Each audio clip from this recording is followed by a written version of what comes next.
All right, welcome to the stream. I hope everybody's doing fine.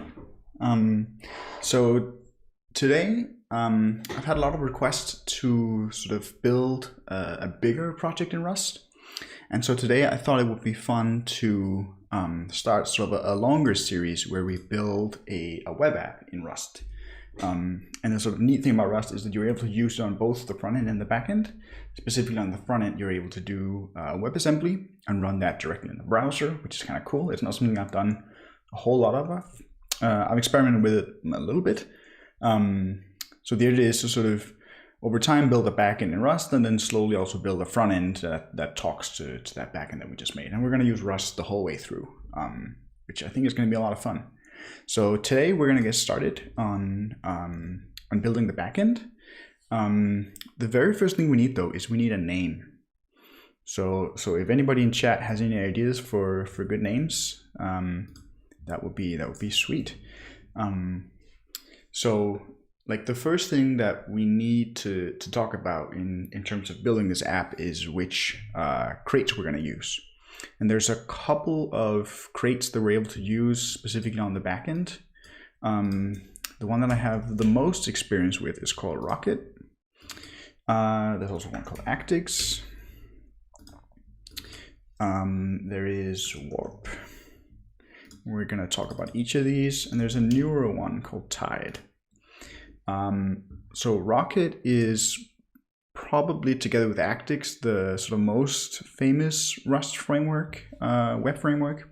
It is very easy to get started with, and it uses a whole bunch of sort of compiler procedural macro stuff to make sort of a very ergonomic API. So this is a GET request to slash something that is a string and something that's a byte, a U8. And then this is the actual handler for it. And you return a string and Rocket automatically maps that to an HTTP response. And then you basically start the server like this. So this is sort of an entire Rocket app. The downside of Rocket is that it is not async. So it doesn't use async IO, which is fine. It totally would be fine for our application. But I think it would be more fun to build it using async, because there's a lot of hype around it. And this is certainly where it seems that all web frameworks are going. Basically, it makes perfect sense for a web framework to use async IO. And I know that the Rocket team is working on async. There's some talk about maybe it's gonna work this summer. Rocket also currently only works on nightly. Maybe that's gonna be fixed and released during the summer. We don't quite know. But until then, I don't actually think it makes sense to use Rocket, specifically because it isn't async. And also the database library that I want to use is async. And sort of mixing async and non-async stuff is sort of weird. So I would like to have an async web framework. So let's not use Rocket. There's a lot of hype around Actix as well. Actix has a bit of a shouty, like cloudy sort of history. We're not going to get too much into that. I'm not quite sure why, but I just don't feel sort of pulled towards using Actix. I don't know, it's just something that doesn't really excite me about it. There's also the fact that it seems like there's a big major version bump coming out soon. I don't know, Actix just somehow doesn't excite me very much. And there's Warp and Tide. Warp is also great. It builds on the Tokyo ecosystem. It's made by the same guy who makes Hyper. And it's apparently very fast. The one thing, I have played around with Warp a bit on the side. The one thing that doesn't excite me a whole lot about it is that the types that you get are kind of crazy. I suppose it is to sort of leverage Rust type system to monomorphize all these trait implementations and stuff like that and make it super fast and optimized. In my experience, some of the type errors you get are not great. And given that this is sort of a more beginner intermediate focused stream, I think we might run into some issues with using Warp.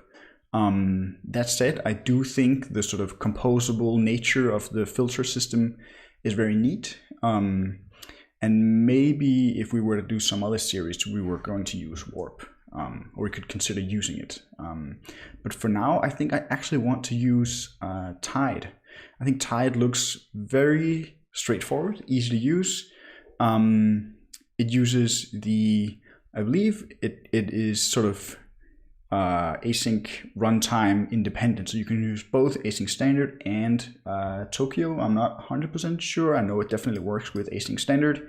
I feel like the API is a bit nicer. The type errors are a bit easier to use, or easier to understand. There's the one caveat. I don't know if it's mentioned here. Yeah, it does mention in the docs that Tide is not production ready yet. I actually wrote the maintainer about this on Twitter, and he says that most of the API is nailed down. They're mostly just sort of focusing on sort of polishing it and fixing some of the rough corners. The one thing that Tide doesn't have, that Warp does have, is WebSocket support, which is kind of cool.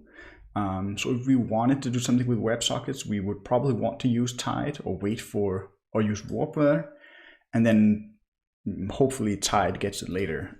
Tide does have server-sent events, which is kind of like WebSockets except one way. So we could use that. I don't imagine using WebSockets anyway. That's mostly if you're doing like chat-ish kind of things. We could do stuff where like your timeline, your Twitter timeline automatically updates when there are new tweets.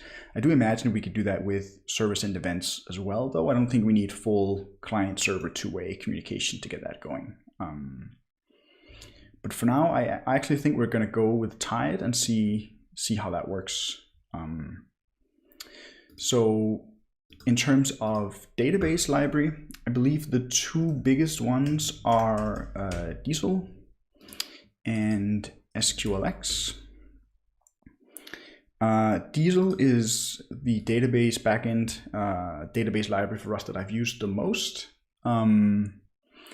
It uses sort of a lot of how do you want to call it, like not type magic, but it does some pretty complicated stuff with the Rust type system to basically build sort of a query DSL in Rust. So if we search for, I believe, the filter DSL, you're basically able to sort of compose these queries out of methods in Rust, and then that gets turned into SQL, which works very well. The downside is that it is a DSL. There are certain things that you can't express in Diesel that you can express in just raw SQL. The type errors you get are sometimes pretty nasty. And the biggest downside for us is that it is not async. That is something they are actively working on, I believe. But for the time being, it's not async. This is not a huge deal for us. We could take like every query and like wrap it in a async standard task spawn blocking. That would work. But I did a bit of testing early on, and I ran into some issues specifically with Diesel's connection objects not being sendable, or the connection pools or something. I don't quite remember. It says it is send, but it's not saying. I don't know. I built sort of a small prototype app, and then I tried using both SQLX and Diesel, and I remember running into some issues with Diesel. Anyways, but I'm actually super excited about SQLX, and that's why I want to try and use it.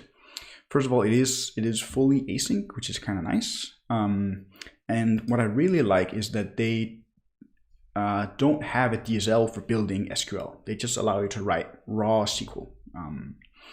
And they have these macros here that will basically take a string literal, and then at compile time, it'll verify that it is actually valid SQL and that the types match. So it'll, like, in this case, it'll sort of generate a anonymous struct basically that has fields for each result in your query. And it does that by talking to Postgres or the database rather at compile time, which I think is just kind of a neat approach. This is possible with Rust's procedural macros, and I would just like to try that and to actually see how it works. In terms of how we're going to be, if we're going to have to like build SQL dynamically, I'm not sure if we're going to run into issues there. So we're gonna see that. The async problem is pretty hard in Diesel. Last I heard, I wouldn't hold my breath for async Diesel. No, me neither. I also I've never really sort of found an SQL query DSL type safe kind of version that didn't have horrible type errors. Like I've used the ORM in Ruby on Rails from the Ruby world, which I like quite a lot, but Ruby gets a lot of flexibility from the fact that it doesn't have any types. So you can build very sort of flexible APIs in that way. The type errors you get with Diesel is pretty nasty. And sometimes you just run into a wall where you're just like, you have 2 pages of compiler errors and you just have no idea what's going on. So my experience with SQLX has been better so far. So I think that's what our main, at least backend stack is going to be, Tide and SQLX and async standard as our async runtime. In terms of the front end, I haven't done a whole lot of research into this yet. I've heard of 2 frameworks. The first one's called U. The other one is called, I honestly don't remember at this point. It's called something with S. I don't remember. But U seems to be the most popular and the most maintained. I don't think we're going to get to any WebAssembly stuff today. We're going to focus on getting the backend running and all that. But for now, I imagine that we'll be using U. Small and fast async runtime. No, I did not. I'm going to have to look into that. What's the difference between this and like Tokyo or async standard? This runtime extends the standard library with async combinators and is only lines of code long. Interesting. I've used async standard for most of my async stuff, and I've been very happy with it. So I think this is sort of going to be our main stack. Anybody in the chat who's played around with WebAssembly? Do you have any experience with U, or do you think there's some other framework that would be easy to work with, or what do you think? Otherwise, did we have any idea for names? The best name that I've been able to come up with is like not Twitter, but like that's not a great name. I just did tutorials, no frameworks. Yeah, I'm gonna look into it. Let's see. We do need a name. Let's call it U for fully fledged checkout. Typed HTML for basic HTML output. That's interesting. Typed HTML.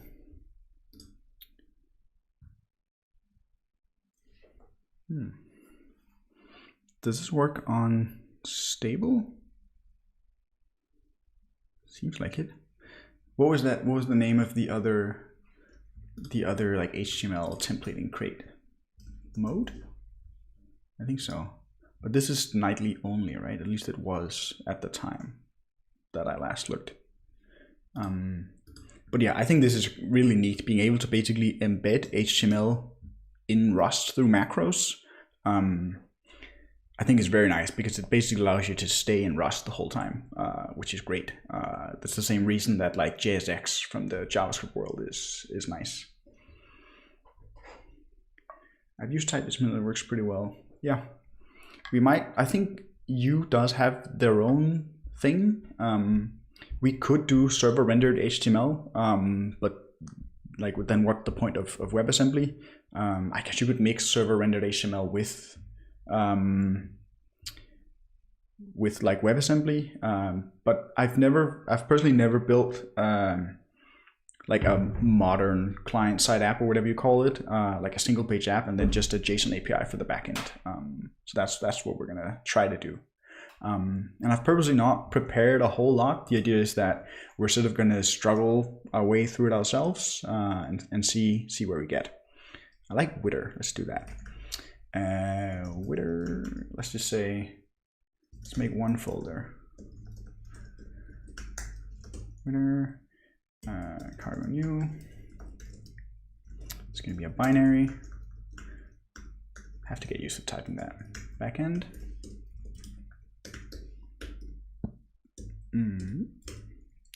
Wait. What did I just do? Ah.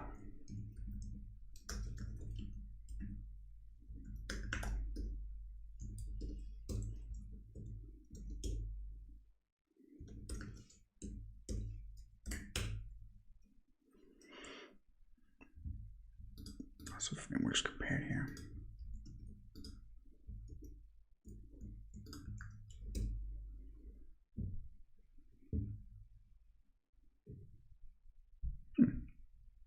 What I did, I looked at the, what's it called, the Tech Empower benchmark. I don't know how to get to it now. Tech Empower web benchmarks. You can, if you go to filter, I basically filtered out like everything except for the Rust frameworks. And then I looked at these. Most of them seem to not be maintained anymore. There were some in here that I had never heard about, like Thruster and Rui and Saphir and Gotham I have heard about, but it doesn't seem to be active anymore. At least I'm not sure.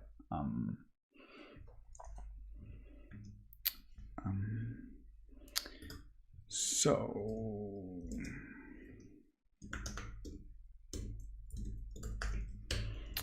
there's a really nice crate called, I believe it's called cargo add dependencies to your cargo toml. Yeah, so this is nice. So instead of having to go to crates.io to find the right version and having to copy that into your toml file like that, you can just say like cargo add async std, and then you get it there. So that's really nice. So we're gonna have tide and SQLX. We're also gonna want .env, and what's it called, env logger, or what's the new one that people use, pretty env logger, visually pretty logger.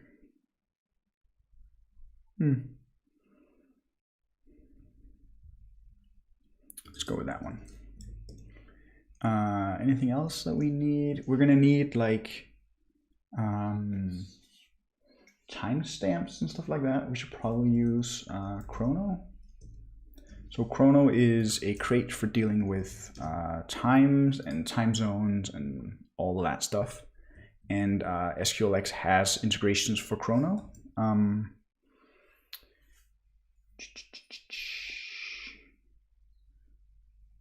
Probably want the logging crate as well to log. I think this is it for now. And another crate that I discovered recently is called what features. This basically shows you the feature flags that a crate has, and then what sort of additional dependencies that adds. So specifically for SQLX, we want, what is it, runtime, basic standard, macros, Chrono, JSON. Oh yeah, we need cert as well. SQLite, Postgres. We are going to be using Postgres.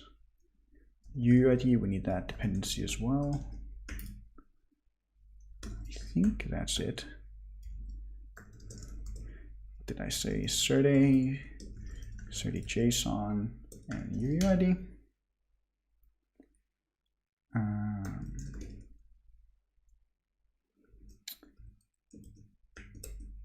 Cert.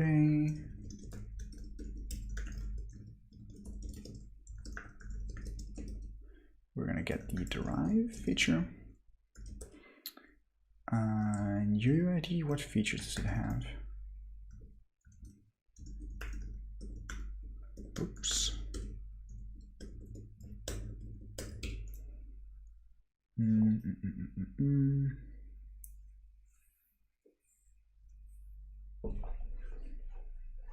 I guess that's fine.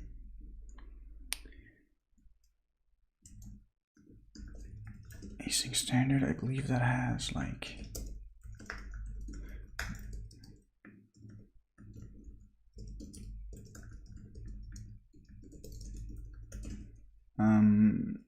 definitely want the attributes, so we can get an async main docs. I do think we want unstable as well. Not sure.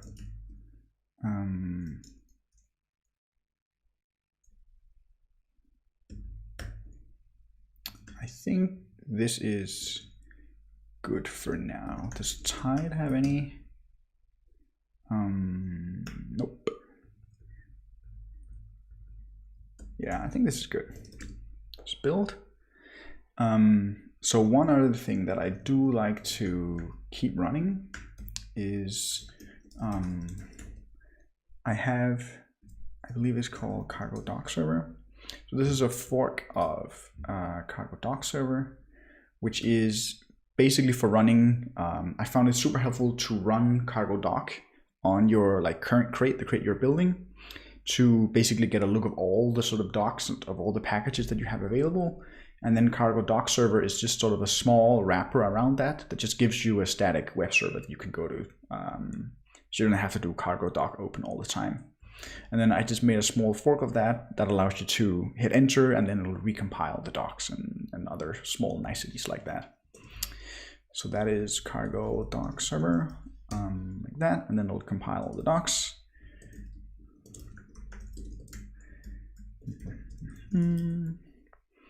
Let's get an async main going.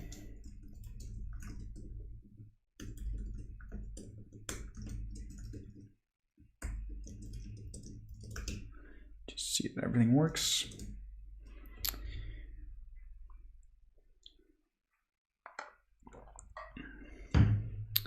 Let's make the database. We're going to be using Postgres just because that's what I'm most familiar with. And so you can create a new Postgres database with CrateDB. Let's call it Witter. And it works great. So I usually like to keep like database URL and miscellaneous other configuration in an environment file. So if you create a file called .env, you can put that in there. That's sort of a convention, basically. Localhost, Witter. Did we add the .env crate? I don't think we did. We did.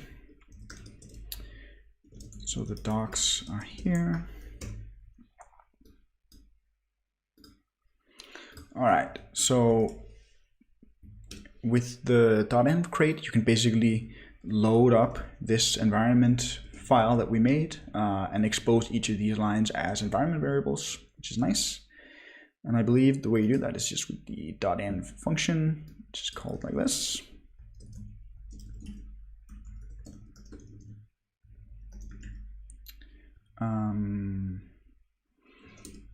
And then we should be able to say env.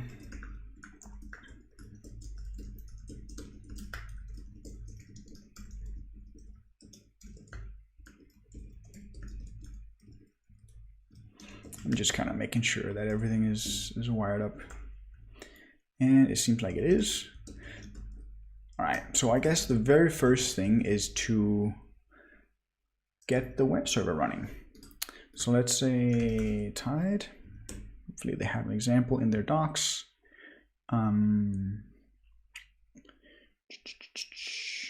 Like this.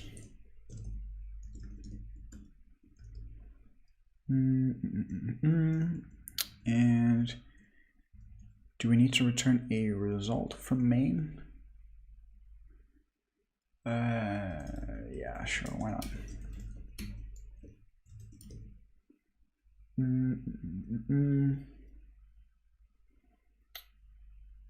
I'm thinking if we want to use our own error type or if we should use, so the one issue that I ran into, you could use something like anyhow, which is basically a sort of catch-all error type, given that this is not a library that we will have other people integrate with. I think it would be fine to use something like anyhow, where we basically take all errors and kind of put them into one. If there's special errors that we want to handle specifically, then we could have like an enum and implement standard error for each of those cases. But for most errors that happen in a web app, my experience is that you don't actually want to catch them. You just want to forward them to like some error tracking service like New Relic or Rollbar or whatever. And anyhow is totally fine for that. The one caveat with anyhow is that it doesn't implement their error type, doesn't actually implement the standard error trait. I'm not exactly sure why they don't. I'm sure there's a good reason to. I believe it is because of one of these impulse that would conflict somehow. But I experienced that got into some issues with Tide, because their endpoint trait requires you to return a result with this, which is either some response thing or an HTTP error. And they support creating an HTTP error from anything that implements standard error, but anyhow does not implement standard error. So we would have to do some manual error conversion, stuff like that. So I don't think we're gonna use anyhow. If anybody's in the chat know of sort of a way around that, that would be great. Hey, why Rust? I like Rust. I think it's a cool language. It's also unique in the way that we're able to use it on both the backend and the front end, specifically on the front end through WebAssembly, which is neat that you're able to use the same language throughout the whole stack. And I also think that getting like the way that most people would sort of be able to bring Rust into their work, if their work is being a web developer. If you imagine like you have sort of a services set up, maybe you could try to convince your boss to let you implement like a small service in Rust. That's at least what I've been trying to push for at my job. So I'm not sure how we're going to do the error handling. Let's use this error for now and just kind of see how it goes. If it becomes a huge pain in the ass.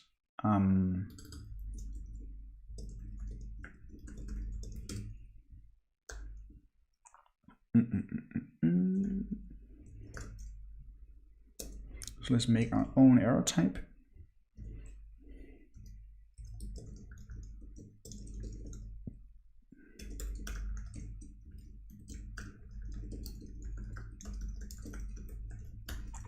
So we talked about this error last time on the stream.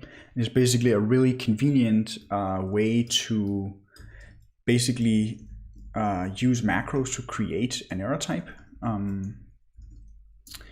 This error, there's quite a bit of boilerplate. Otherwise, with building an error type, you have to implement display to turn it into a string. You have to implement from conversions for each of your like sort of lower level errors. So we would have to implement like from for our own error type. And if we had like 6 variants in here, we would have to implement from for each of those, which is basically just boilerplate code. And what that does is allow us to use the question mark operator to bubble errors up like we're doing up here. So what this error basically does is give us a procedural macro that lets us generate that code at compile time, which is really nice. So you're able to say error transparent.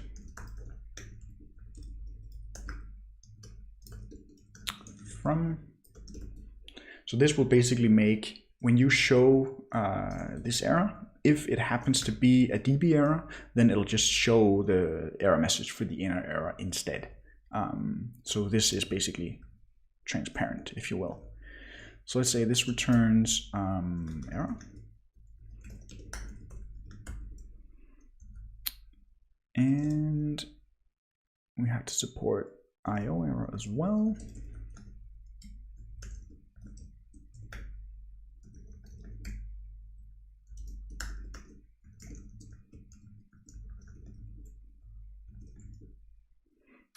Are you using it for the front end too? Yes, that is the plan.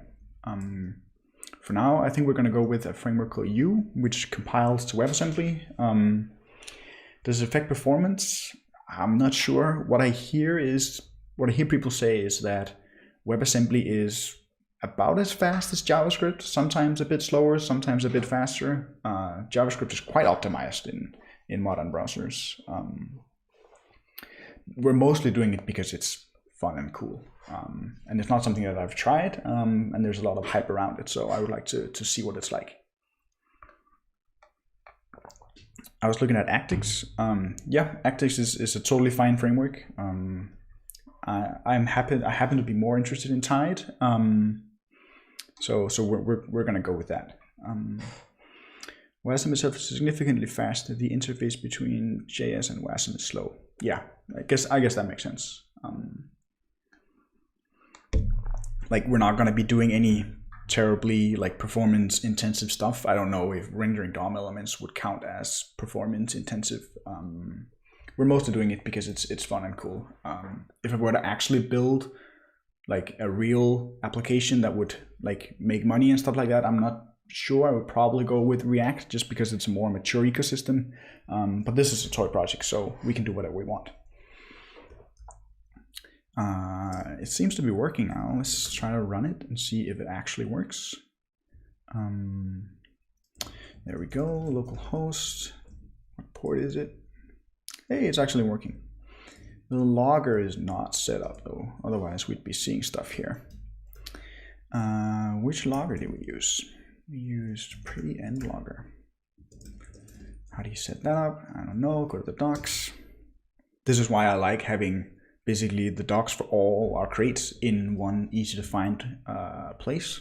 I wish I could get the standard library in here as well. For some reason you can't. So usually I have two tabs open, one for the documentation for our library, rather all our libraries, and then the standard library itself. Set up this one.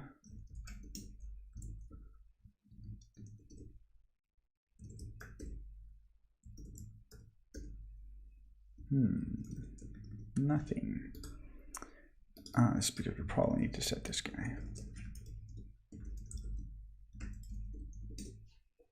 Yeah, there we go.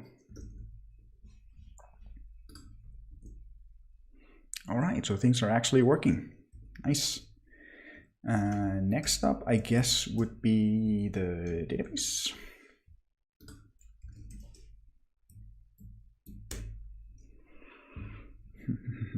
So they have they support multiple multiple databases, both Postgres, MySQL, and SQLite. So we're using Postgres. So they have a type called PG pool. You need a separate tab for it. Yeah, for the standard library. Usually I go to std.rs, and that's where the standard library documentation is. It would be convenient if it was all in one tab though. Someone should build that. So we make a new pool.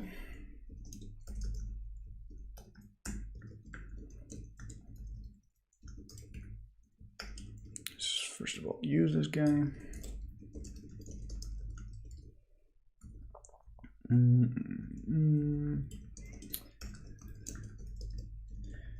Get the URL. That was the snippet that we had before.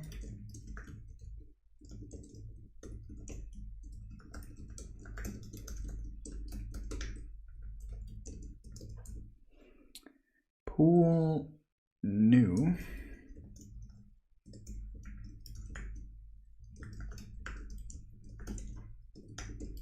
Await. The reason that we need to await it is because it's an async function. And it returns an error, so we need to unwrap it, and then we get a pool of type C. It's probably going to complain. Yeah, we need to add this case down here,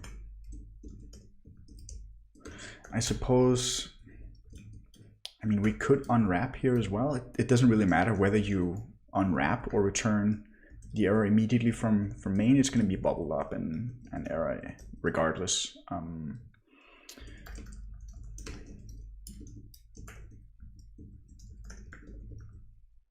If I could type like that, this needs to be borrowed. By the way, you can use React with it. One of my planned things is to have a code share between API and gateway JS and just use Rust WASM code for the objects and React rendering. I guess it's been like 5, 6, 7 years since I've done any JavaScript, so I honestly have never done React. And I don't do front-end development day by day. So I would like to learn it someday, though. I think it's cool. It's complaining that it can't infer the type of C. Whenever you see this error in the docs and you're like, what is C? I have no idea. You always have to go to the docs, and then C will be this guy here. So if they had named this type variables like T or database type, then that's what determines the name of the type that's shown in here. So in this case, it's saying it doesn't know what kind of pool it wants, which is fair. We can just say we would like a PG pool. And we have to import it. And there we go. So now we should be able to run queries. Let's say, so their macro was called query. And this is the one that will actually validate your SQL at compile time. Will it hurt compile time? Probably, if you have a lot of queries. They do have a way for you to query just with a bare string, but then you won't get, like, if you use the macro, it'll automatically create like an anonymous struct that has the fields for each thing that you're selecting. Select one as one. Rows. We're basically now just verifying that things actually work. We haven't created any tables or anything like that yet. Fetch one. And then fetch one is a bit, if you look at the type signature, it's a bit funky. So it takes basically anything that can execute queries. Typically they have 3 things that can execute queries. They have database pools, like raw connections themselves, and they have connections with a transaction active. So those are 3 different types that you have in SQLX. And basically, if you use the connection before it runs the query, it'll try to grab a connection from the pool, and it does that like asynchronously. So if there is no connection available, it will await and then yield, and the future will come back later. So in this case, we just pass in the connection pool. It's a bit different. Sometimes you pass in a mutable reference, sometimes not. I'm not quite sure. Let's see, mute db pool, await. That means the query is not in scope. See, you get this, like that doesn't work. Does it need to be mutable? No. Copy is not implemented. All right, like I thought that this was it because that's what it was in the docs right here. I don't know if they have an example where they specifically use the database pool, but sometimes if you get like this kind of type error, like this thing is not implemented for this thing, just try without, and sometimes it works. This one doesn't need to be mutable anymore. Let's just print out the rows, run, and we should now see before the server starts, we should see, there we go. So there's a record that is successfully talking to the database.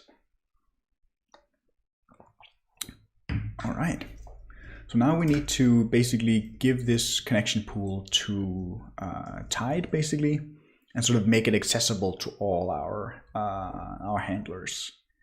And the way that you do that, I believe, is with request state that you set how.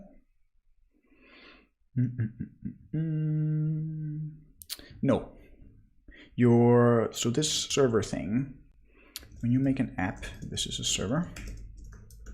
We could like say, hey, this type is unit, and then Rust will complain and tell us what the type actually is. So it's a Tide server.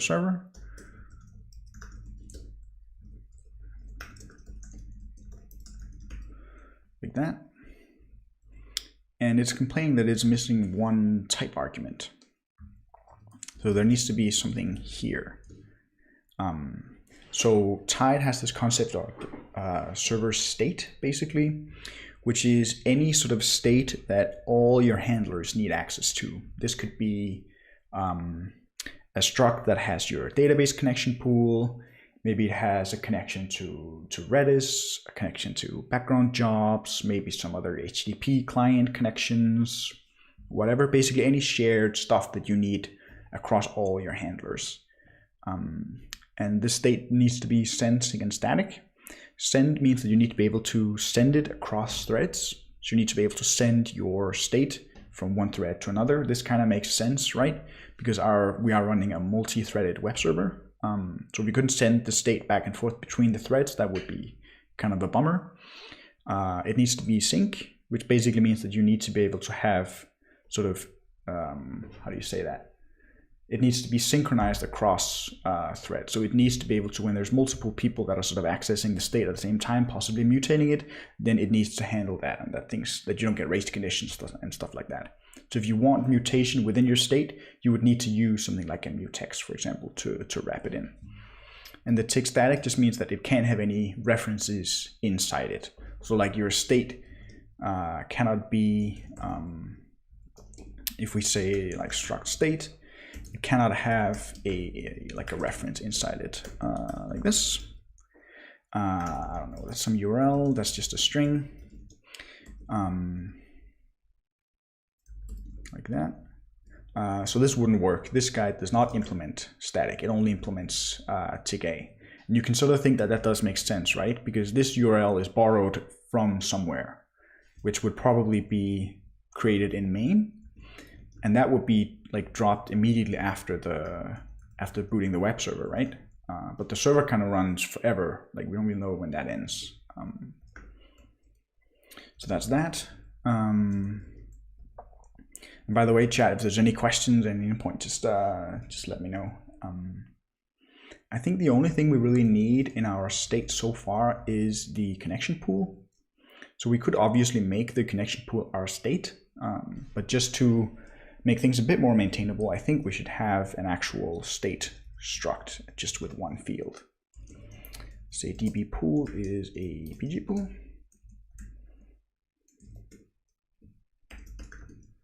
And then our server has to have the state.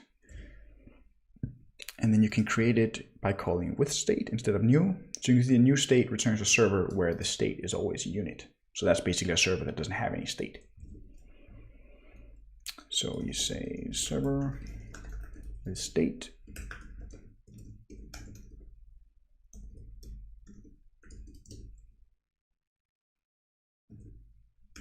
Like that. And then how are the handlers able to access the state? So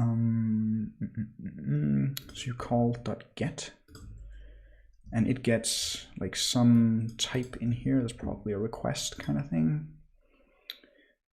Takes mutable self, that's the server, and something that implement endpoint for a state.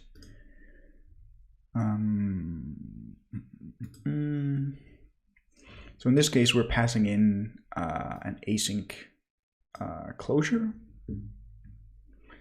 and that's probably this impl that we're using. So it implements endpoint for a state where for some type f, where f is a function that takes a request with the state and returns a future, which is what we're doing here. So this async move basically means that it is a async move is basically how you can create a future in Rust. So if you say async just returns 1. So this is now, if we ask Rust what type it has, you can see it is something that implements future. So it's sort of an opaque type. We can't actually see what it is, but we know that it implements future. And in this case, we also know that it returns 1. So if we say f.await, that would now be a number of some kind. We just have to remove this type error up here. So this is an integer of some kind.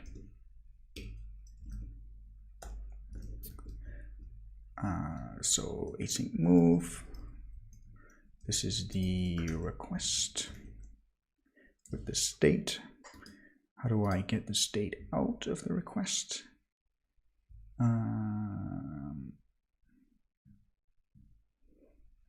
Local state.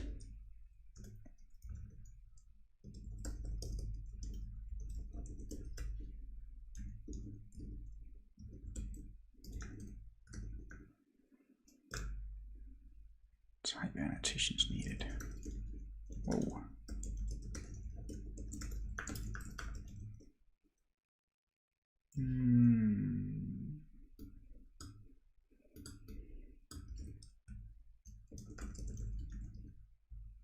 So I'm not quite sure why you need type annotations here.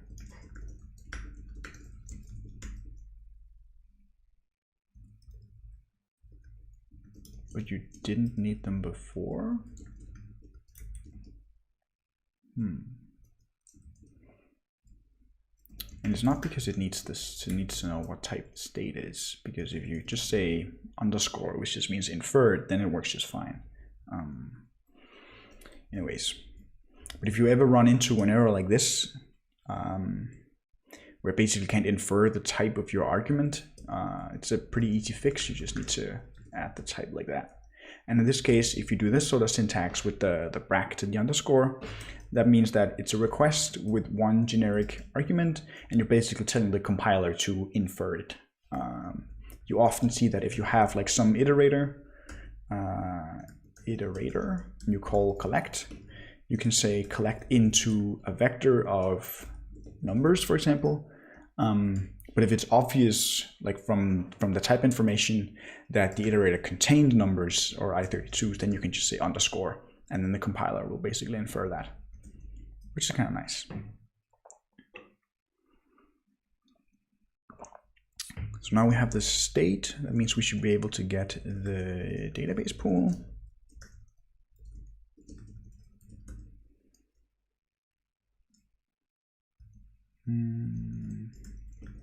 Now it needs it there.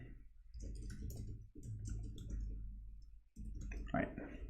All right, so I guess we do actually need the concrete type here. And so the issue here is, so by default, if you just have like some struct and you say dot and then a field, the default is that it'll move the value out of the struct, which is not what we want, and actually what we can't do, because you can see state returns a reference, and the anonymous lifetime here is tied to self because there's no other lifetime in scope basically. So it returns a state that lives for as long as self does. So since we have a borrowed state, we can't get an owned database pool because you cannot move values out of a borrow. Basically, you can only move values out of an owned value. So the compiler actually tells us exactly what to do. We just need to put an ampersand in front here. So if we do that, it works. So what type does this have now? So this is a reference to a connection pool of Postgres connections. So let's try to make the query that we did before, just to kind of see how that works.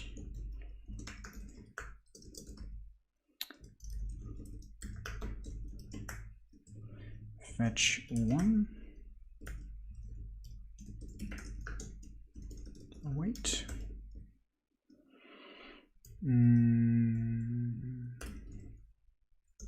Right. So it says that some executor trait is not implemented for reference to a pool. So remember that our variable up here is already a reference to a PG pool.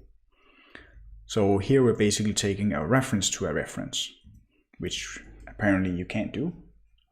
So if you just remove that first one, the first ampersand, then you get basically what we had before, if you remember from earlier, where we had to do this like one borrow, right? This is basically the same, because here we've already borrowed like one level in. So if we were to do it again down here, now we're 2 borrows deep, if that makes sense. So this returns a result. Can we use question mark here? Yes, we can. I'm curious though, what kind of error does it return? Oh yeah, that was, so it get takes an endpoint. Get takes an endpoint, and endpoints return a, this you'll see quite often. Currently you can't have async functions in traits. So this is kind of a poor man's way around that. So this basically is some value that implements future. You don't need to worry about what the pin box means. It's just a future where the output is a result, and the result is a type alias where the success value defaults to a response, and the error type is an HTTP error, and HTTP errors can be created from standard errors. So that's how that works. So this question mark down here will implicitly call this conversion. I wonder what it actually does. It uses anyhow under the hood. That's interesting. And it uses a internal server error.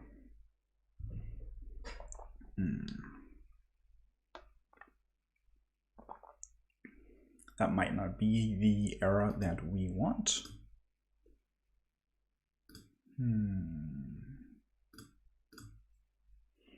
Let's leave it for now, and let's just kind of see what it looks like in the logs.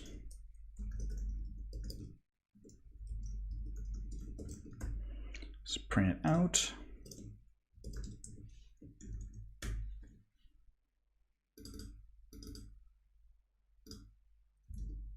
It's kind of funny that Tide uses anyhow on the inside, but we weren't able to use anyhow from the outside. So it is working. We are successfully getting the row out and printing it right here. I wonder what if we make an error.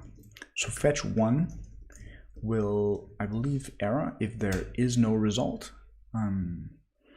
It's very unfortunate that they don't have any docs for it.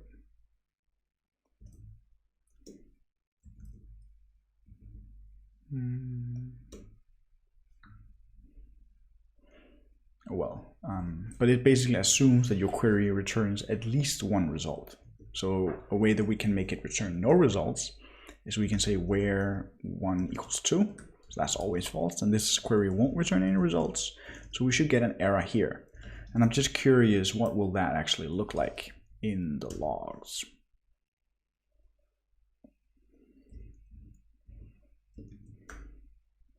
So there's nothing that comes out. What does it respond with?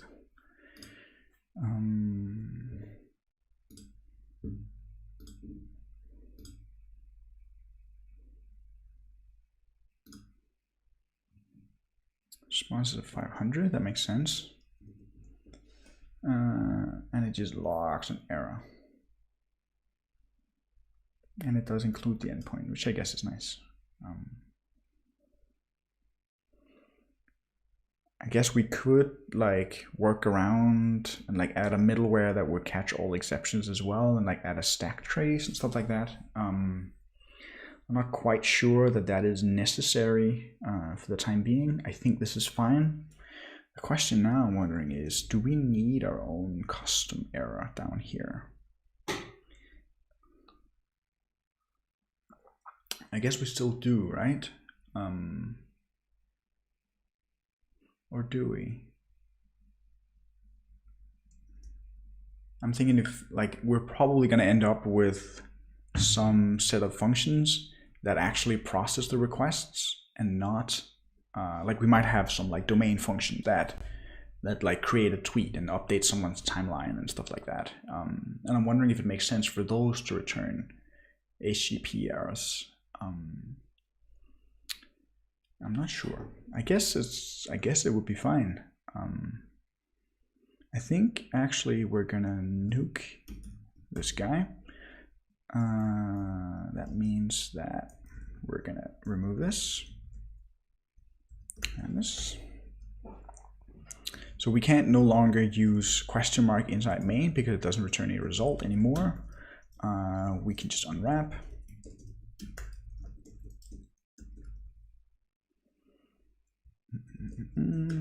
Fix our syntax.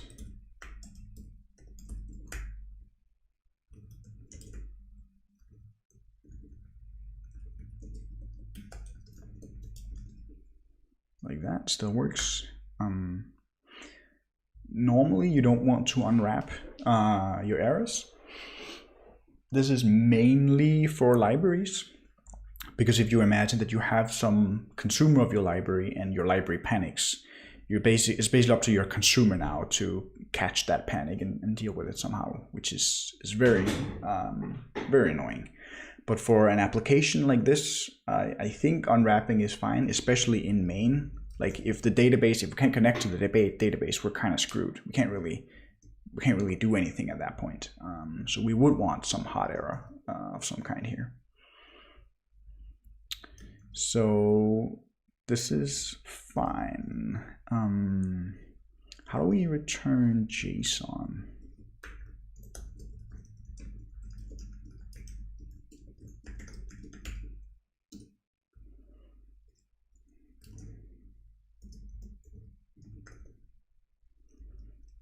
Let's just comment this out for now.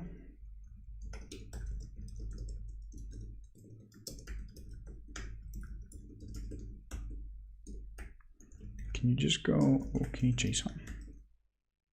Nope.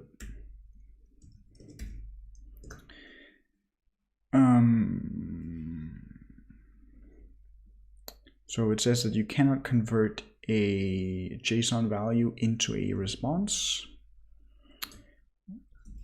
Is there some conversion function built in for doing that? Warp. Why do we depend on warp?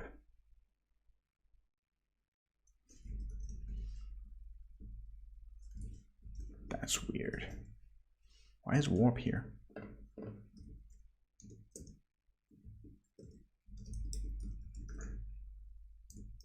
It's not there. Hey Jefferson, what's up? We're building a web app in Rust, and we're just getting started wrapping our head around the web framework. I'm really curious why warp is here. So there is an environment variable that you can set called cargo target dir. That's basically where cargo will put like temporary build artifacts. And I have mine, normally if it's unset, it'll put a target directory in your crate folder. But if you set it to some like central location on your computer, that means that all crates that you build on your computer will share the same artifacts. And that will make compiles faster, because you basically only need to compile one dependency once, like the specific version of that dependency once, and then other crates that you have on your machine that you're working on will share that same sort of build artifact, which will make builds faster. I believe that might be why we're seeing it here, warp. Because if we look in like our cargo dot in our log file, which lists all our dependencies, warp is not listed anywhere here. So I'm not sure why warp is there. That's kind of odd.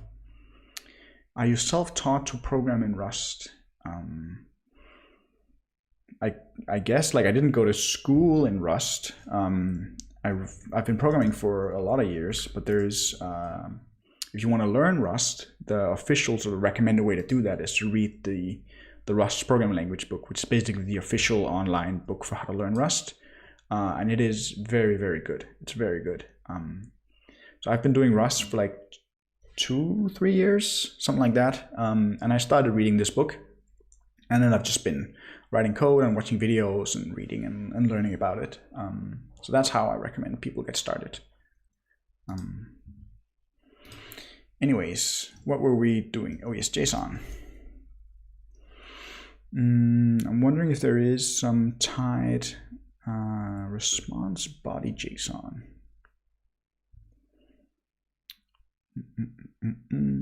Body JSON.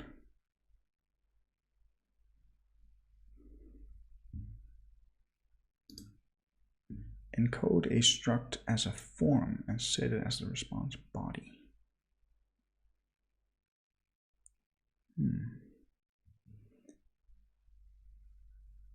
Why does it not?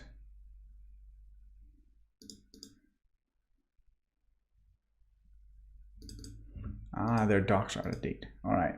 So I was wondering why, like, normally you would not use this content type header for JSON, right? You would use application, what is like application JSON, application/JSON, I believe. No, I'm missing it. Sorry, my bad. So this line references this function up here, which does make sense. Whereas this guy says it's application JSON. So that does make sense. All right, because I was looking at like the code and I saw that it is actually setting the JSON MIME type. But I guess the docs are right. It looks odd when you just see it though. Yeah. How do you make a response? Redirect temporary, new from a status code. It doesn't implement default. Append header, body JSON, takes a self. I guess that's the way you do it.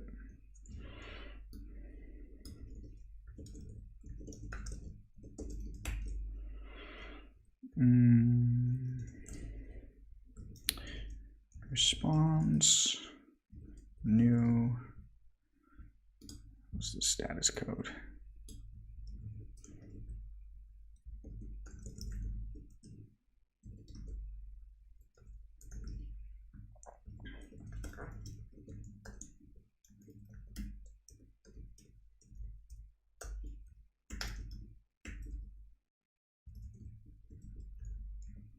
Does it take a reference?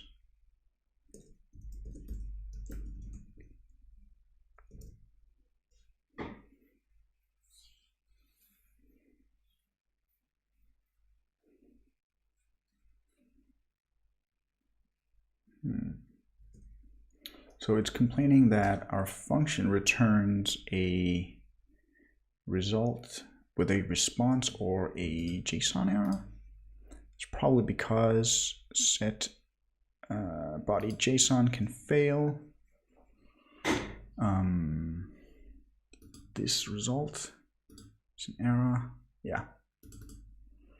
So the result here is not a response HTTP result or HTTP error. It's a Saturday error. So we need to convert that.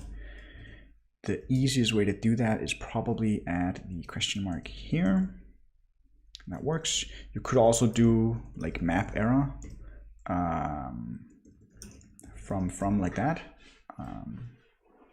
No.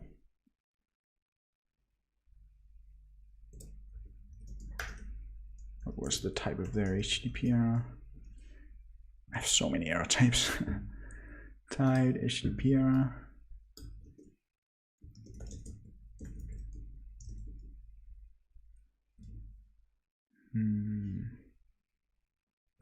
Oh well, I guess not. We'll just go with question mark. The reason that you can't do this is because you would have to do something like this and then actually set the status code and stuff like that here. But it already defines a conversion, which I guess is what question mark is using. I'm actually curious, why can't we do that?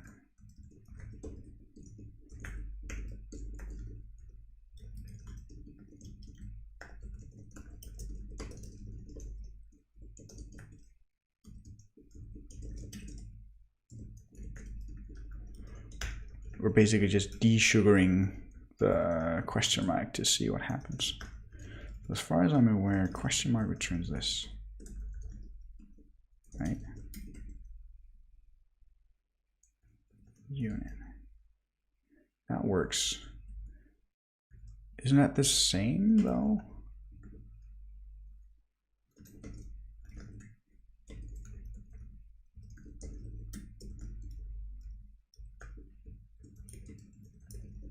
Isn't that the same as that? Ah, I see why. I see why. We had it wrapped in an OK before. That doesn't work. Because now we're basically returning a result thing, which is definitely not what we want. Right. So everything still works. So we could either do that, or we could do this. And it's personal preference which one you prefer. I happen to like the one below because it's a bit less to type. Check out Dash for offline documentation, and it's fast. Yes, I have used Dash in the past. I don't think I have it installed anymore. Rust actually has built-in documentation just as part of the language, so you don't really need that. But previously, when I did like JavaScript and Ruby development, I did actually use Dash locally. And you can even configure it to, like, if you whack like some key combo in Vim, it'll automatically open the documentation with Dash, which is kind of nice. But for Rust, I don't quite think it's necessary. All right, let's run the server, see if it works.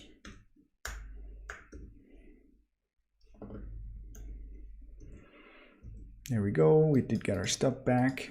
Didn't set the correct response. It did. Application JSON. All right. Is there anything else that we would want to set up? We do have to look at user authentication and authorization, which is going to be fun. We also have to actually think about what database tables we want. The one thing I do think we should set up first, though, is actually testing, because I am going to want to write tests for this. And Tide should have pretty good support for writing tests.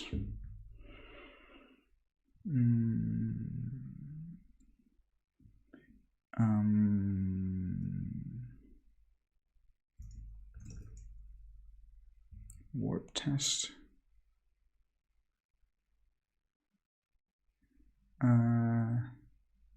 No, the standard library does not contain a regex implementation. There is, however, the regex crate, which is like, it has a lot of downloads. This is the one you want to use, and it is a really, really good regex implementation. It's probably among the fastest. It's really great, but it's not in the standard library. The Rust language approach to the standard library is to keep it very sort of lean. It's a huge thing why they are doing that. But basically only sort of very core things are in standard library, and most other things are in crates, which has its upsides and downsides, right? But for regexes, this is the crate you want to use.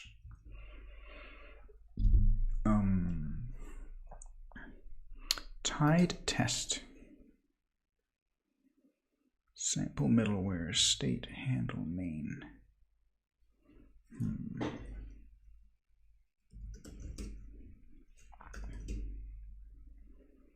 I need to parse Apache log files. Yeah, Registry should be perfect for that. There are also like parser combinators and stuff like that if you want to do more advanced parsing, like programming languages and those kinds of things. How do you write tests in Tide?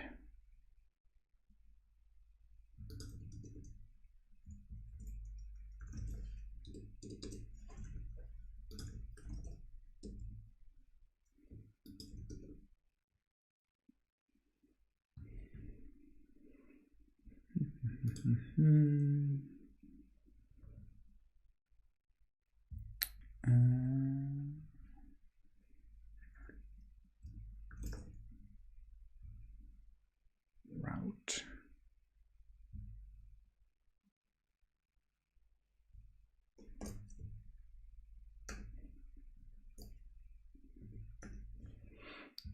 Interesting.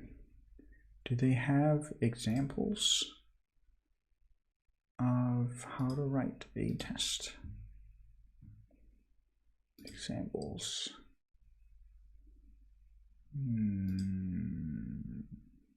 No, they don't.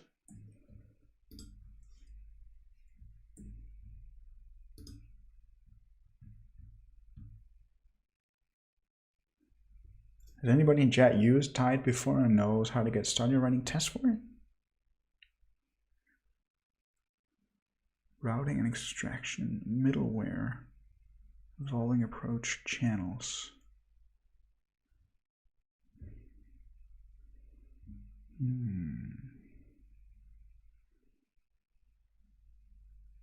Backup examples.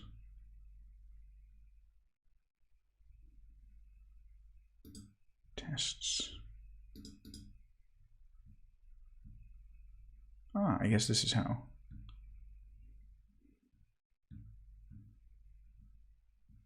Async test.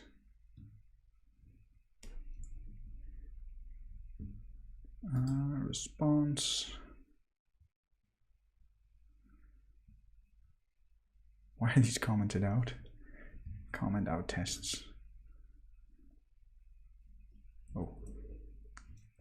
Who knows? Test utils. Find port.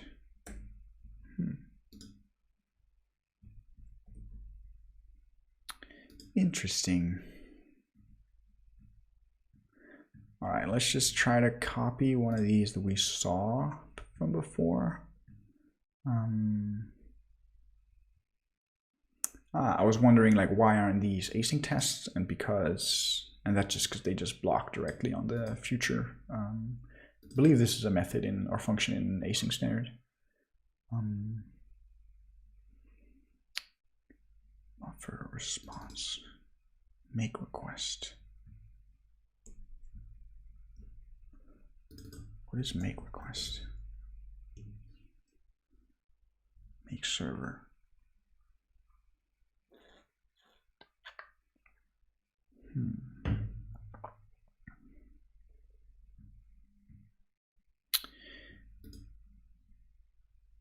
I wonder how many dependencies they have. Wondering how long time it would take to build. All right, let's try this. Let's copy down the source.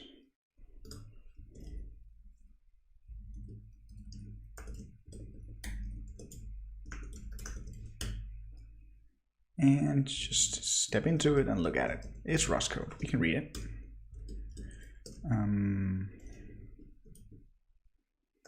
Oh, my thing got weird.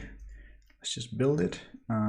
While it builds in the background, the reason that I'm just going to pull it down and build it locally is so we can use RLS to go jump to definition and stuff like that. So the nested one does actually seem to have, that is actually using an async test, which is what I imagine that we'd be using. Let's try to copy this over. Let's just make the test inline for now.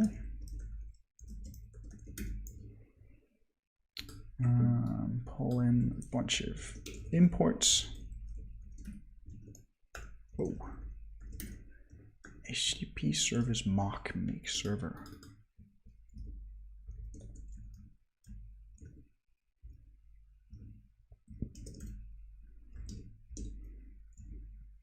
So this is in nested.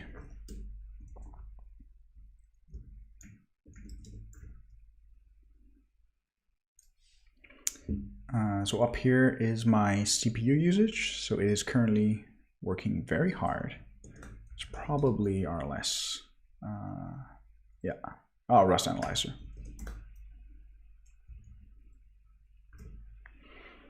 Odd question. How to manage time invested in learning / working on personal stuff, etc. and personal life. I'm stuck on a bug. I can't stop thinking about it. Yeah, I have so many times gone to bed thinking about a bug. I've also solved several like hard bugs just on my way home from work, just like my walk home. In terms of like juggling free time and work to work on stuff, it's hard. I mean, my best advice to you would be to do what you want to do the most, and like don't code all the time, but sometimes you do also need to take time outside of work to actually learn new skills, right? It's tough. Well, the one advantage that I have is that I don't have like children. Several of my colleagues do, and that takes up a lot of time. Yes, Rust and Vim, of course. I've used Vim for like, I don't know, going on 10 years, I think. I can't imagine using any other editor. So make server thing is in HTTP service mock. What the hell is that? HTTP service mock. Test backend wrap.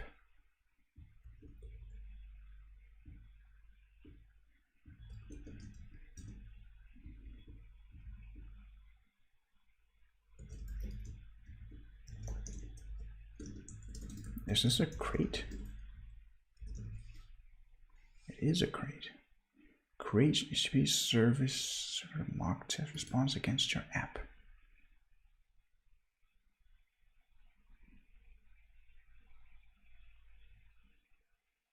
And a comprehensive graph too. Yeah.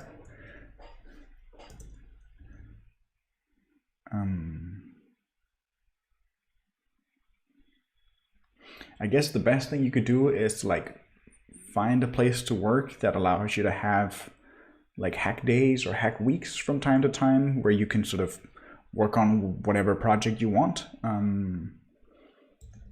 But you're right. If you like work a regular job, it can be tough to find time to learn new stuff on the outside or outside of work. Definitely. I'm honestly not sure how to test this. Test backend server. Server simulate. Does all their tests use this? Test utils wildcard. Yeah, these are all commented out. Query string. Make server.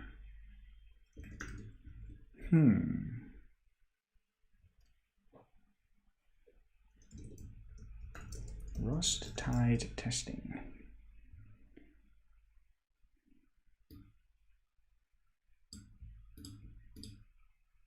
This issues from 2018. How to test a tied application. Ideally, we can build on best practice in the Rust ecosystem.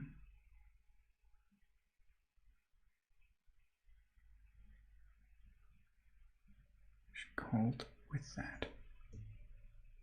Can you make requests and like just send them directly to the server?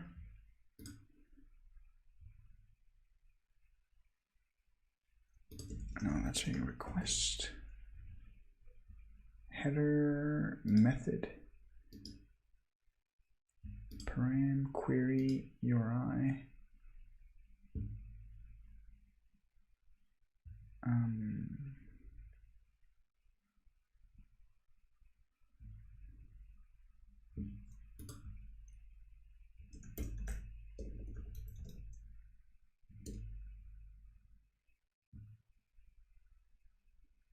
Implements HTTP service. What's that?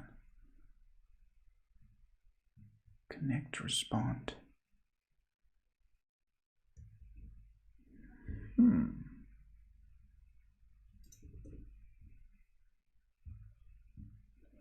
App level testing is tracked here.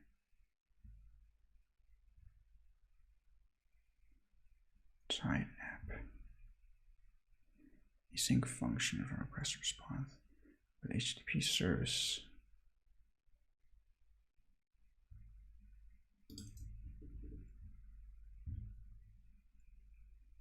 Extract server as into separate crate. That was the guy here. Seems familiar.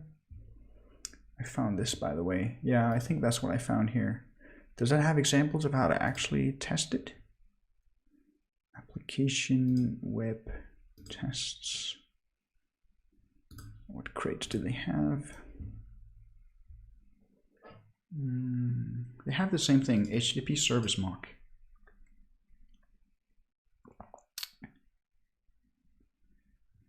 They init the DB and run tests against it. Look at the README.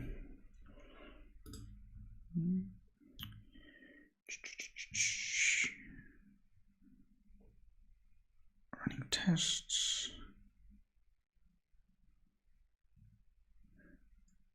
I'm mostly wondering, like, how do they send requests to their to the web thing? Web articles. Test app new. Article server get articles. Run tests.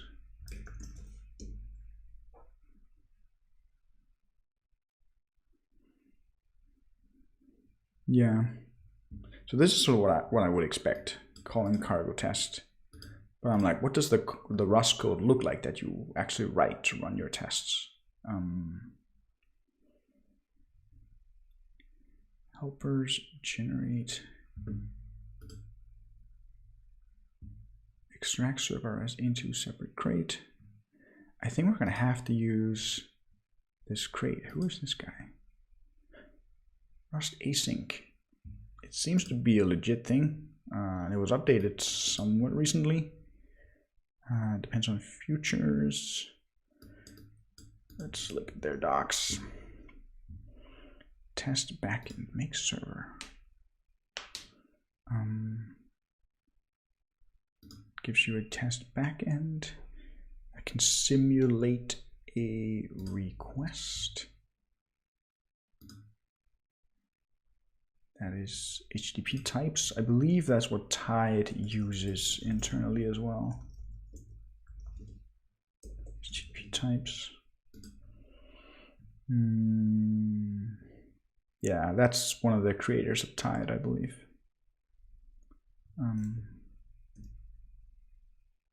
Yeah. All right. I think we should try to use this one and just see how it works for us.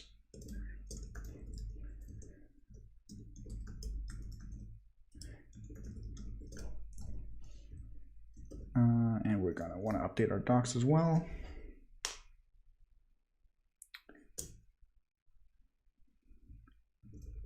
Whoa, now everything failed.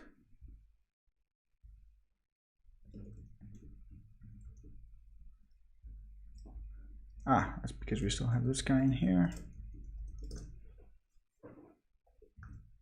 All right, there we go. Recompile the docs.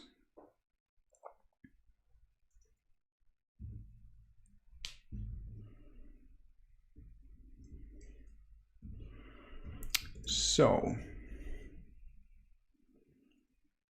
let's just keep that there for reference and then try to work it out ourselves how to actually do it. That's always more fun.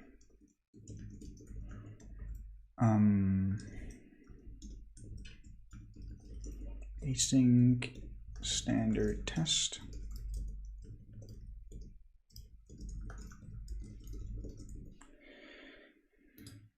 So you call make server with a service, HTTP service.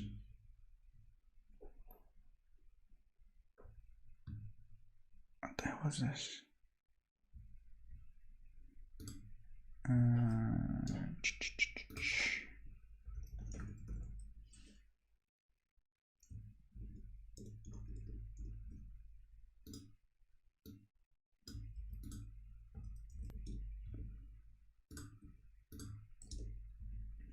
It's not showing. HTTP service? No. All right, I guess we're gonna have to look at how this worked. What was make server? Make server look like that. Let's steal it. We need some imports.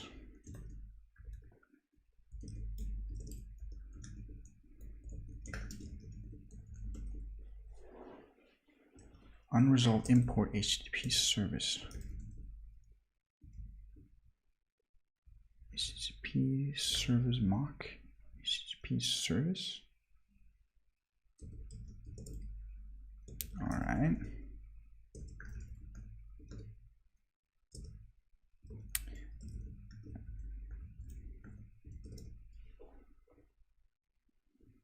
Is the webcam stuck? Oh yeah, it is.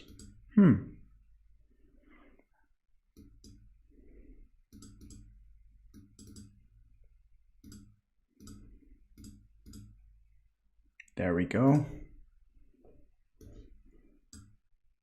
Hopefully the code is not stuck. No, it doesn't seem like it. All right, what's it saying? Try future. So try future comes from the futures crate. So let's add that.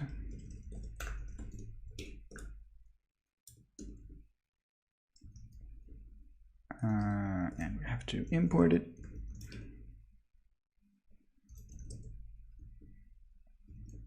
Actually, let's just steal these imports. We're missing test backend. Test backend is a struct with a service. What's the connection?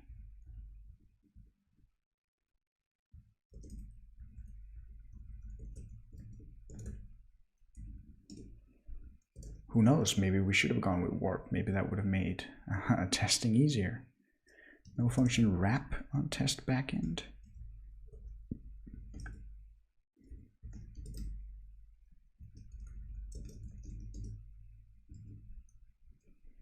So things are compiling. What do we actually pass to make server? We pass outer. Outer is a tied app.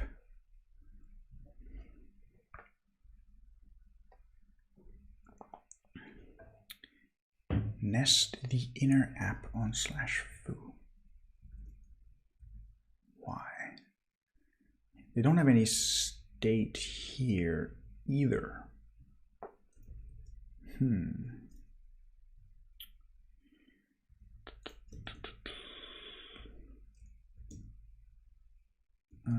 That was the test that we copied over before, right? Yeah. Oh, I guess the reason that they nested is because they're specifically testing that you can nest services, if you will. So let's not bother with that. So we need to actually pass our own tied app to this make server thing. So let's pull that into a function that just does that. Comment this out for now. Let's call it fn server. Turns a server state.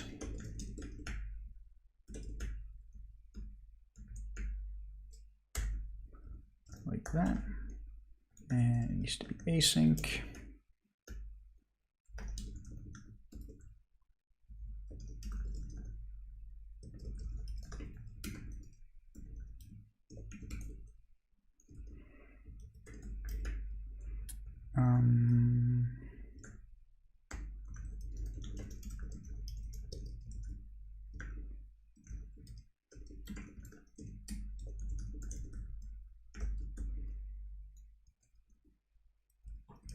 Import method.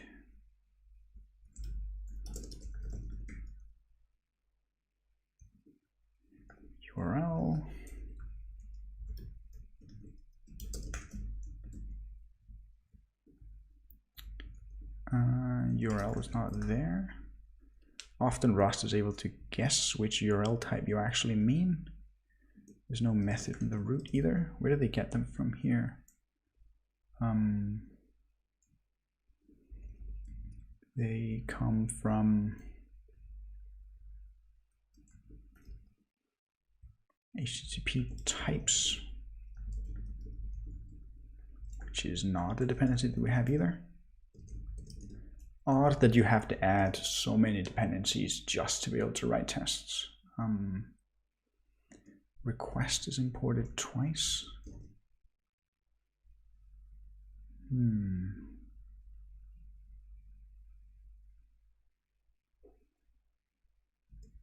That's unfortunate.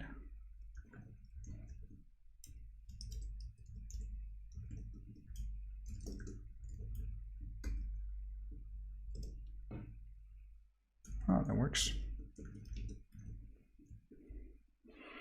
So what does it actually do? It makes the URL to example.com. Server simulate request. I wonder if the domain actually matters.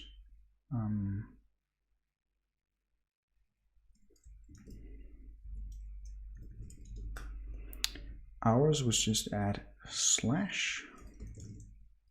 Let's try that. And the body string, like that.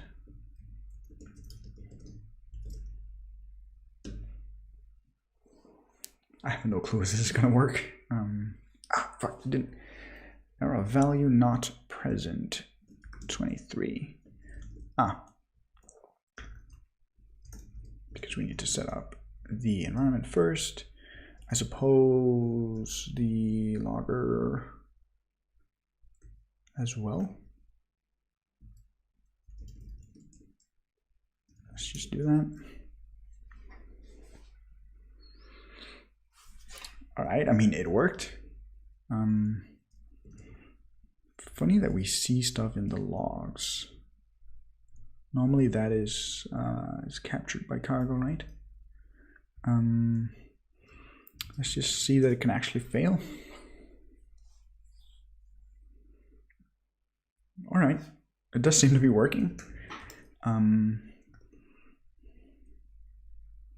So I would like to try to wrap my head around what these crates actually are, so we're not just bringing in dependencies blindly. I do know that HTTP types is sort of a library for common HTTP stuff, like request, URLs, HTTP method, headers, bodies, response, stuff like that. To sort of be, I think the idea is to make it like a common denominator for doing HTTP stuff in Rust.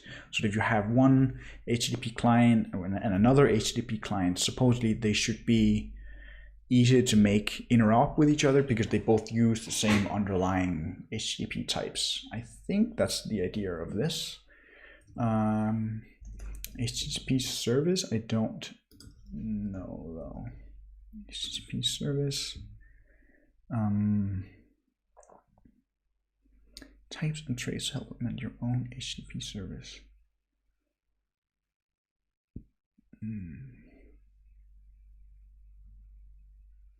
I think Tide might not be going to be using HTTP types going forward.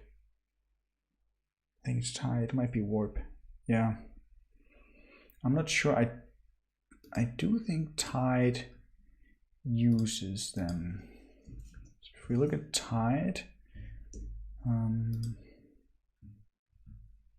yeah, HTTP service and HTTP types.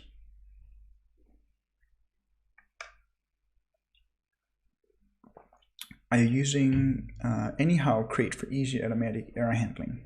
I don't think I saw it in your example. No, we spoke about this in the beginning of the stream. I would like to, but I'm not sure that we can. The reason is that our basically our endpoints in Tide, the web framework, requires that the error types that we return implement. So this is the error type that I want us to use. and is able to convert anything that implements the standard error trait is able to convert into a tied error. However, the anyhow error does actually not implement standard error. I believe there's a good reason why, but if you look down here, you can see it doesn't, I believe. Yeah, so it implements for this like box thing, but it doesn't have a generic. Well, it does there.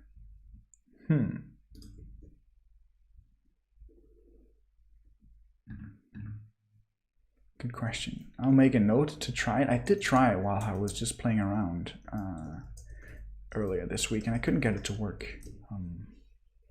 Maybe it's changed, I don't know. Anyways, so yeah. So I guess HTTP types is like a generic interface for HTTP stuff, and then the HTTP service is basically the same thing, but for HTTP services, which I believe is similar to what Tower is, but I think Tower is more general than just HTTP, but like any kind of communication, service-ish communication, right?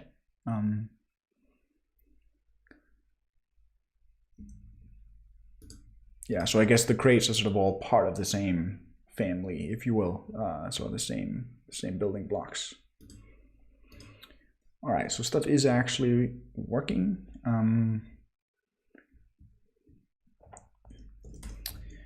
Let's try out anyhow. I'm curious now.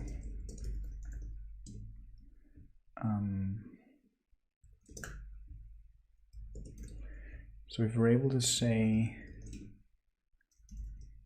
we should be able to say something like this, right?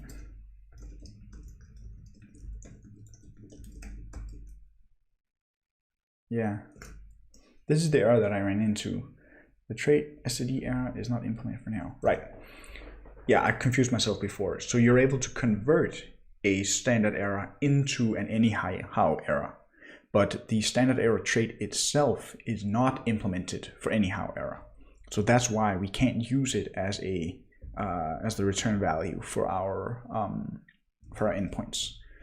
I'm pretty sure there is an issue on it. The guy who made it, David Tolnay, is a really smart guy, so I trust that he has a good reason.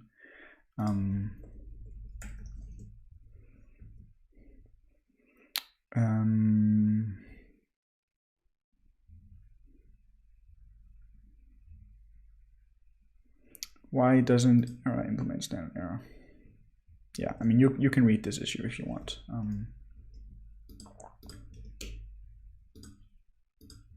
For now, it's not a huge deal because all the other error types that we deal with in the case of serialization errors or database errors, those do implement standard error. That might change. I'm not quite sure yet. All right. I do have one other crate that I want to bring in. So given that, whoa, so many tabs, let's just close all these.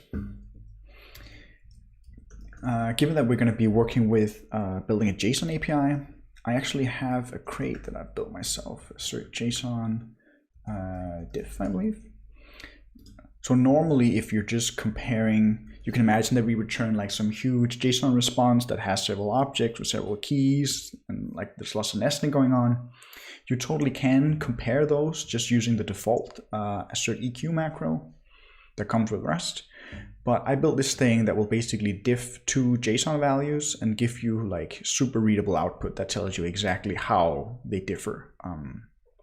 So the experience of using that is a bit easier, because if you just use the default macro, it'll just say, hey, these two JSON values are not the same, and you have to figure out where they actually differ. So this is just sort of a small layer on top of that. Let's bring that in.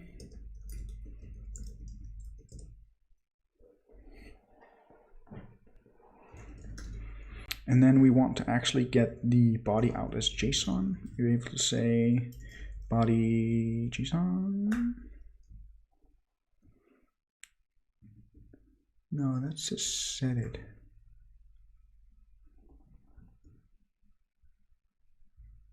Code a struct.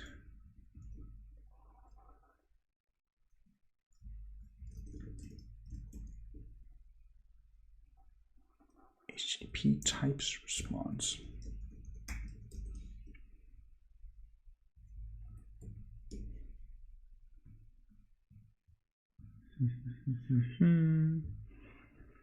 Take body, set body. We were able to call body string, right? Yeah. Do they have any other? Nope. They don't have like a body decode or something. Place body, send trailers. Send trailers. What the hell is that? All right. Take body.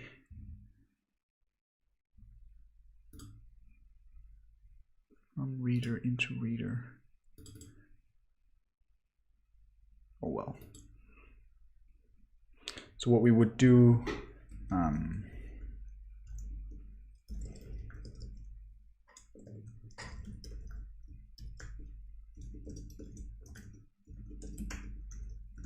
await unwrap.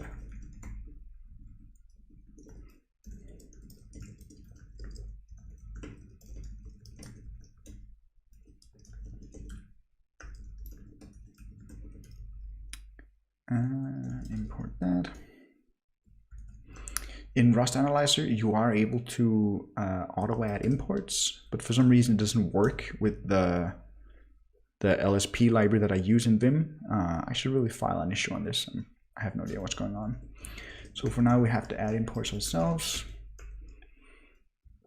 And then the assert JSON diff library gives you a couple of macros.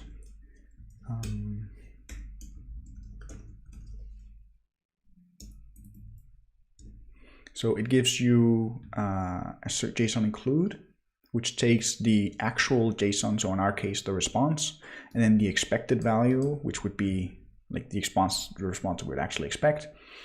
And then it expects that everything that like the expected response is included in the actual response, basically.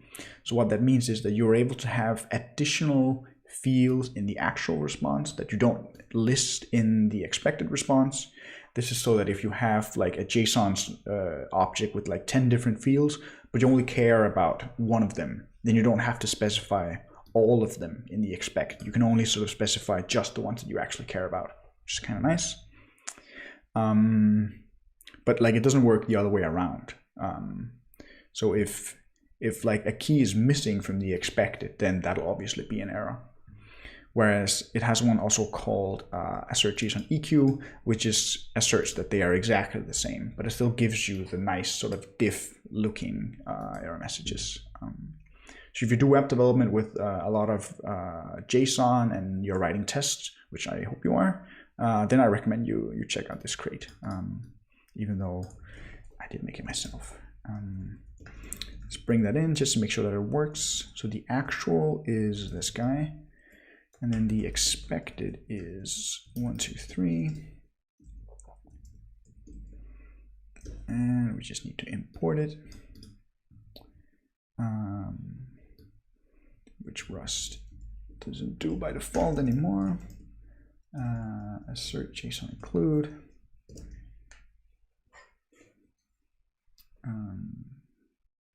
Yeah, and that went by pretty fast, but the test did actually pass. Let's make it fail.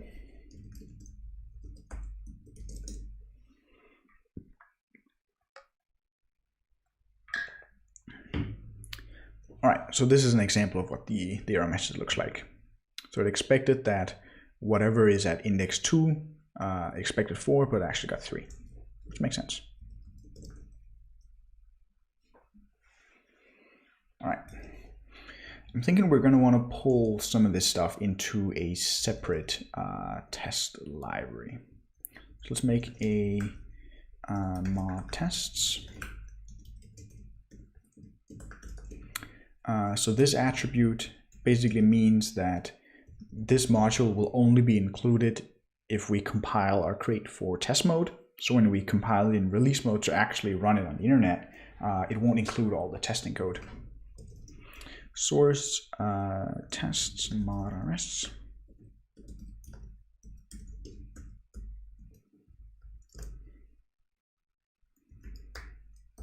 And let's bring all this stuff in there.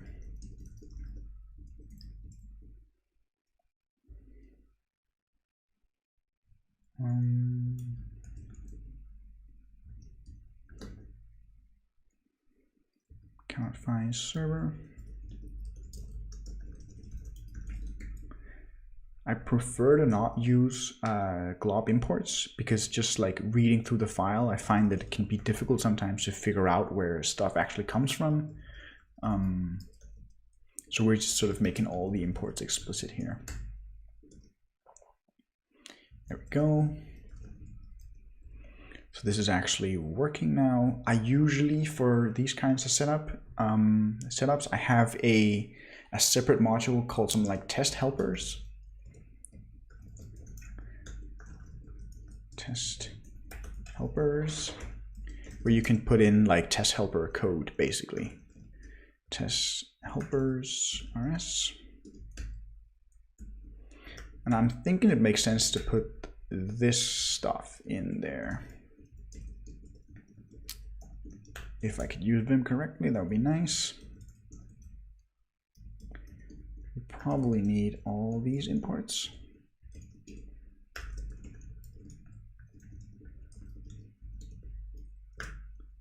Yeah, so like no rule without exceptions, right? So I just said that I'm not a huge fan of glob imports. I do think that things like preludes and specifically this test helper module, I think glob importing that is fine, because we're probably going to have a lot of test files, so we have to constantly import all these things that we need. It's going to be annoying.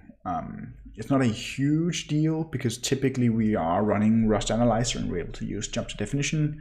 So it's mostly an issue if we're like reading the code on GitHub outside of our normal environment. So I think this is good.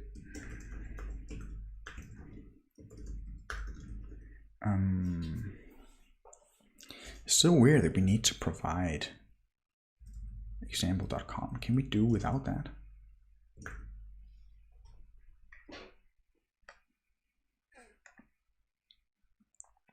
Nope. Relative URL without base.